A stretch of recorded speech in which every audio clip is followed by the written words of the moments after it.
ಮತ್ತೆ high voltage ಕದನಕ್ಕೆ ಸಾಕ್ಷಿಯಾಗುತ್ತಾ Mandya Lok Sabha ಕಣ. BJP JDS ಮೈತ್ರಿ ಅಭ್ಯರ್ಥಿಯಾಗಿ ಎಚ್ಡಿಕೆ ಸ್ಪರ್ಧೆ ಸಾಧ್ಯತೆ ಅಂತ ಹೇಳಲಾಗ್ತಾ ಇದೆ.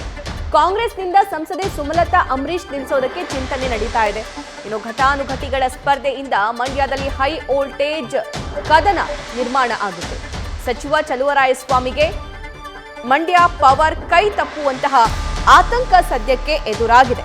ಮಂಡ್ಯ ರಾಜಕೀಯ ಅಂತಂದ್ರೆ ಇಡೀ ಇಂಡಿಯಾನೇ ತಿರುಗಿ ನೋಡುತ್ತೆ. ಯಾಕಂದ್ರೆ ಈಗಿಂದ ಅಲ್ಲ, ಈ ಹಿಂದಿನಿಂದಲೂ ಅಂತಹ ಬೆಳವಣಿಗೆಗಳು ಆಗಿರುವಂತಹ ಸಾಕಷ್ಟು ಉದಾಹರಣೆಗಳಿದಾವೆ.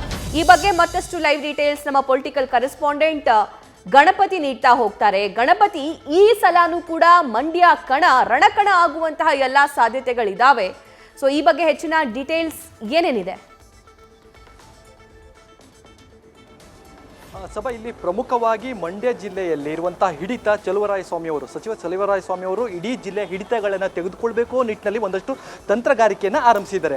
ಆದರೆ ಈ ಬಾರಿ ಏನಾದರೂ ಕೂಡ ಲೋಕಸಭಾ ಚುನಾವಣೆ ಮುಗಿದ ಮೇಲೆ ಆ ಹಿಡಿತ ಕೈ ತಪ್ಪುತ್ತಾ ಅನ್ನೋದು ಕೂಡ ಆತಂಕ ಅವರಿಗೆ ಎದುರಾಗ್ತಾ ಇದೆ. ಕಾರಣ ಇಷ್ಟೇ, ಬಿಜೆಪಿ ಹಾಗೂ ಜೆಡಿಎಸ್ನ ಮೈತ್ರಿ ಅಭ್ಯರ್ಥಿಯಾಗಿ ಕುಮಾರಸ್ವಾಮಿ ಏನಾದರೂ ಕೂಡ ಸ್ಪರ್ಧೆ ಮಾಡಿದ್ದೇ ಆದಲ್ಲಿ ಕಾಂಗ್ರೆಸ್ನಿಂದ ಸುಮಲತಾ ಅವರನ್ನ ಕರೆತಂದು ಕಣಕ್ಕಿಳಿಸುವಂಥ ಸಾಧ್ಯತೆಗಳಿರುತ್ತೆ.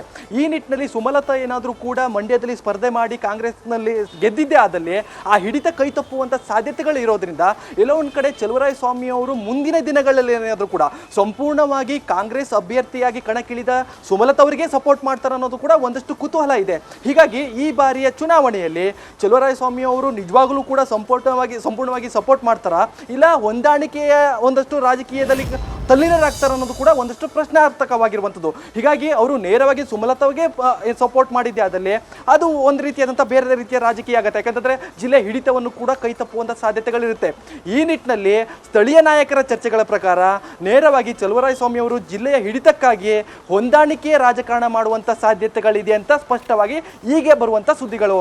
ಸಭಾ, ಥ್ಯಾಂಕ್ ಯು ಗಣಪತಿ.